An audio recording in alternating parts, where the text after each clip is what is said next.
नमस्कार, जोहार आप सभी साथियों का एक बार फिर से स्वागत है हमारे चैनल पीसीएस फाउंडेशन में। और हम लोग जो क्लास कर रहे थे डॉक्टर मनीष रंजन सर का बुक का, तो आज का क्लास नंबर 18 है जिसमें हम लोग वन लाइनर क्वेश्चन देख रहे थे। ठीक है, तो अंत तक बने रहिएगा और चैनल पर नए हो तो सब्सक्राइब जरूर कर लीजिएगा। आप लोग तो कमेंट शेयर करते नहीं, कोई बात नहीं, मेरा काम है पढ़ाना। ठीक है, चलिए। और यह जो पीडीएफ है पीडीएफ मिल जाएगा पीसीएस फाउंडेशन के टेलीग्राम चैनल पर मिल जाएगा। इसका जो लिंक है वो डिस्क्रिप्शन बॉक्स में दिया हुआ है लिंक। ठीक है, वहां से जाकर ज्वाइन कर लीजिएगा या डायरेक्ट सर्च कर लीजिएगा। पहला सवाल है कि झारखंड बिरसा आंदोलन का मुख्य केंद्र कहाँ था? बताइए, झारखंड बिरसा आंदोलन का मुख्य केंद्र कहाँ था? तो आंदोलन का जो मुख्य केंद्र था वो था, पता कहाँ था? खूंटी। कहाँ? खूंटी था। झारखंड के गठन के बाद निर्मित प्रथम जिला कौन था?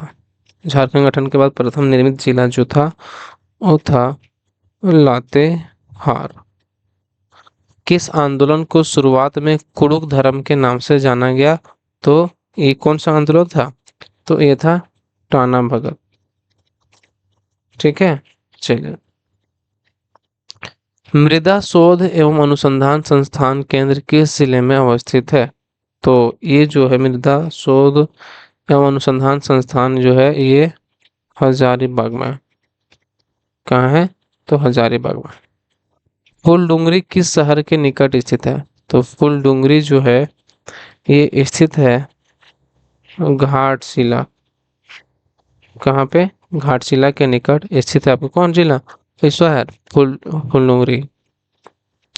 राज्य में अनुसूचित जनजाति के लिए कितने आवासीय विद्यालय संचालित है?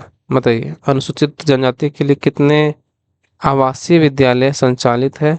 तो ये है कितना? 89। झारखंड का राजकीय पुष्प क्या है?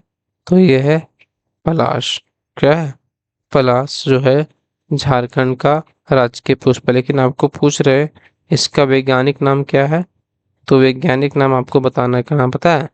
कमेंट बॉक्स में। देखते हैं कौन कौन बताते हैं। अगर देखते होंगे वीडियो तो बताएंगे जरूर। पहाड़िया दिवाकालीन विद्यालयों की संख्या कितनी है? पहाड़िया दिवाकालीन विद्यालयों की जो संख्या है वो कितनी है?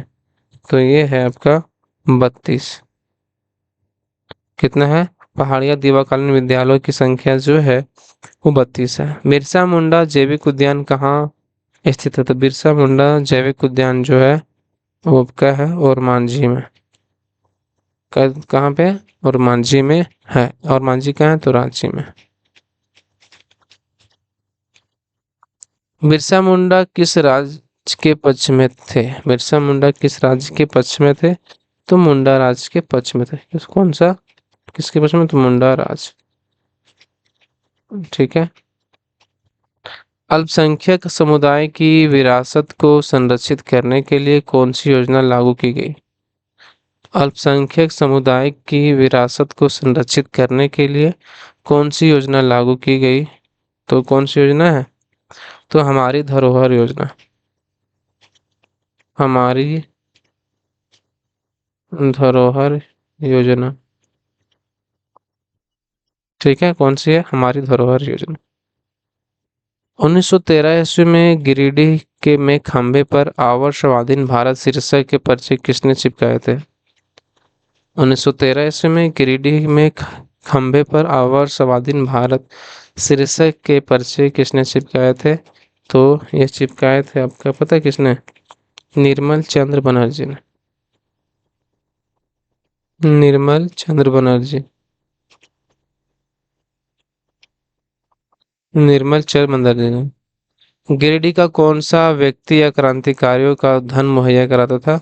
तो गिरिडीह में कौन सा व्यक्ति? तो गिरिडीह में जो है वो है निर्मल चंद्र बनर्जी। कौन? निर्मल चंद्र बनर्जी जो है ये क्या करता था? व्यक्ति क्रांतिकारियों को धन मुहैया कराता था।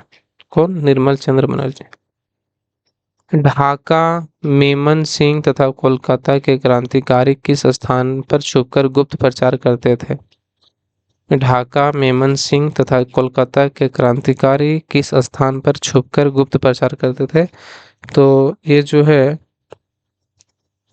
कहाँ पे करते थे? सॉरी, यहाँ निर्मल चंद्र विद्युत तो ऊपर में है, यहाँ पे जो है धन मुहैया जो कराता था, पता है कौन था? ये मनोरंजन गुहा। कौन? मनोरंजन गुहा नाम था। हम ऊपर नहीं उतार दिए थे, ठीक है, सॉरी इसके लिए। ठीक है, ये आपका गलत था। कौन था क्रांतिकारियों को धन मुहैया कराता था? तो ये था मनोरंजन गुहा। ढाका मेमन सिंह तथा कोलकाता के क्रांतिकारी किस स्थान पर छुपकर गुप्त प्रचार करते थे? तो ये करते थे कहाँ? जमशेदपुर में। जमशेदपुर में। किस केस के अंतर्गत वीरेंद्र नाथ भट्टाचार्य के मकान पर अक्टूबर 1927 में छापा मारकर पिस्टल एवं कारतूस के साथ साथ क्रांतिकारी साहित्य बरामद किया गया था? किस केस के अंतर्गत वीरेंद्र नाथ भट्टाचार्य के मकान पर अक्टूबर 1927 में ईस्वी में छापा मारकर पिस्टल एवं कारतूस के साथ साथ क्रांतिकारी साहित्य बरामद किया गया था? तो बताइए। तो कहाँ पे गया? देवघर षड्यंत्र केस में।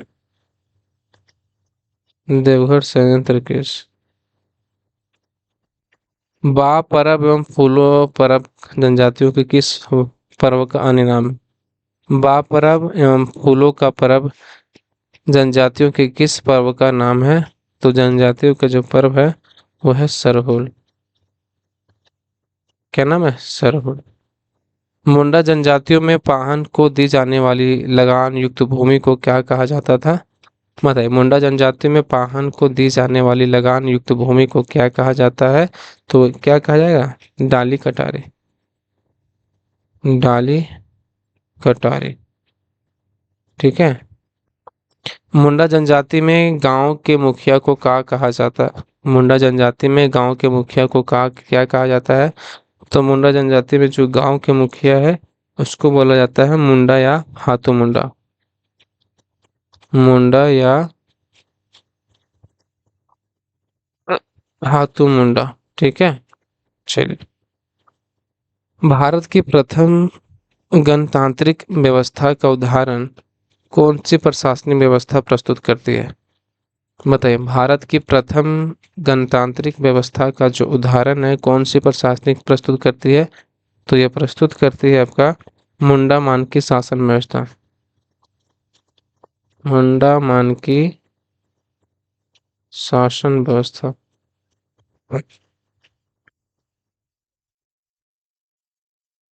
मुंडा जनजाति में सर्वोच्च न्यायपालिका, कार्यपालिका और विधायिका के रूप में किसे जाना जाता है? मुंडा जनजाति में सर्वोच्च न्यायपालिका, कार्यपालिका और विधायिका के रूप में किसे जाना जाता है? तो यह जाना जाता है पढ़ा पंचायत को। पढ़ा पंचायत को। ठीक है। किसे जाना जाता है? तो पढ़ा पंचायत को जाना जाता है। चलिए एक बार रिवीजन कर लेते हैं। अब रिवीजन फटाफट कर लेते हैं। हाँ। झारखंड बिरसा आंदोलन का मुख्य केंद्र कहाँ था? खूंटी। झारखंड के गठन के बाद निर्मित प्रथम जिला लातेहार। किस आंदोलन को शुरुआत में कुड़ुक धर्म के नाम से जाना गया था? तो टाना भगत को। मृदा शोध एवं अनुसंधान संस्थान केंद्र किस जिले में अवस्थित है? तो हजारीबाग में है। फूलडुंगरी किस शहर के निकट स्थित है? तो घाटशिला। झारखंड में अनुसूचित जनजाति के कितने आवासीय विद्यालय संचालित है? तो 89 है।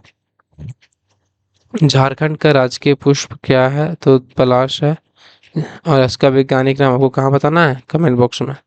पहाड़िया देवाकालीन विद्यालय की संख्या कितनी है? 32 है। बिरसा मुंडा जैविक उद्यान कहाँ स्थित है? और मांझी में स्थित है। बिरसा मुंडा किस राज्य के पक्ष में थे? मुंडा राज्य के पक्ष में थे। अल्पसंख्यक समुदाय की विरासत को संरक्षित करने के लिए कौन सी योजना लागू की गई? हमारी धरोहर योजना। 1913 ईस्वी में गिरिडीह में खंबे पर आवर स्वाधीन भारत शीर्षक के पर्चे किसने चिपकाए थे? तो चिपकाए थे निर्मल चंद्र बनर्जी ने। गिरिडीह का कौन सा व्यक्ति क्रांतिकारियों को धन मुहैया कराता था? तो मनोरंजन गुहा। कौन थे? मनोरंजन गुहा। ढाका मेमन सिंह तथा कोलकाता के क्रांतिकारी किस स्थान पर छुपकर गुप्त प्रचार करते थे? तो जमशेदपुर में। किस केस के अंतर्गत वीरेंद्र नाथ भट्टाचार्य के एक मकान पर अक्टूबर 1927 ईस्वी में छापा मारकर पिस्टल एवं कारतूस के साथ साथ क्रांतिकारी साहित्य बरामद किया गया था? तो ये किया गया था देवघर षड्यंत्र केस में। बाप परब में फूलों का परब जनजातियों के किस पर्व का अन्य नाम है? तो सरहुल का अन्य नाम है। मुंडा जनजातियों में पाहन को दी जाने वाली लगान युक्त भूमि को क्या कहा जाता है? डाली कटारी कहा जाता है। मुंडा जनजाति में गांव के मुखिया को क्या कहा जाता है? मुंडा या हाथू मुंडा। भारत की प्रथम गणतांत्रिक व्यवस्था का उदाहरण कौन सी प्रशासनिक व्यवस्था प्रस्तुत करती है? तो मुंडा मानकी शासन व्यवस्था। मुंडा जनजाति में सर्वोच्च न्यायपालिका कार्यपालिका विधायिका के रूप में किसे जाना जाता है? तो पढ़ा पंचायत को जाना जाता है। चलिए मिलते हैं अगले वीडियो में, तब तक के लिए बहुत बहुत धन्यवाद। आज के लिए इतना ही।